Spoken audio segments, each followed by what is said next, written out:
C'est officiellement le premier acte pris par le président de la République, 48 heures seulement après la confirmation de sa réélection par la Cour constitutionnelle. Ce jeudi au Palais de la Nation, 4 ambassadeurs plénipotentiaires, dont un multilatéral et 3 bilatéraux, ont présenté au chef de l'État Félix Antoine Tshisekedi leur lettre de créance. Le multilatéral, le voici, Berlanga Martinez Nicolas. Le nouvel ambassadeur de l'Union européenne en République démocratique du Congo était jusqu'à sa récente nomination coordonnateur principal de l'Union européenne pour la sécurité maritime dans le golfe de Guinée.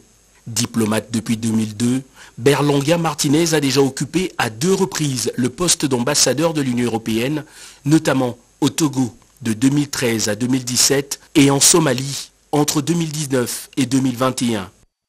Hidetoshi Ogawa, nouvel ambassadeur plénipotentiaire du Japon en République démocratique du Congo, avait lui déjà pris résidence à Kinshasa depuis le 16 décembre dernier en attente de la présentation de ses lettres de créance.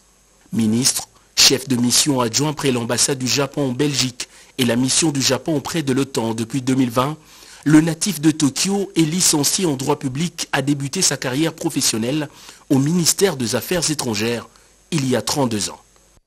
Le désormais nouvel ambassadeur de Grèce en poste à Kinshasa, lui, a bien plus qu'une relation diplomatique avec la RDC.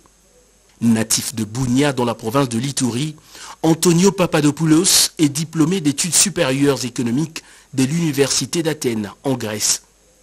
Avant d'être appelé par sa patrie pour servir comme ambassadeur en RDC, il était depuis le mois de janvier 2023 ministre plénipotentiaire, directeur de la direction de relations économiques bilatérales avec les pays de l'Europe du Sud-Est, la Russie, la Biélorussie, les pays du Caucase et de la mer Noire. Yong Hong-gun, c'est le nom de ce diplomate qui va désormais assurer le maintien de meilleures relations bilatérales qu'entretiennent la Corée du Sud et la République démocratique du Congo. La carrière professionnelle de ce diplomate a débuté en 1993 après sa réussite à l'examen de haute fonction de l'État.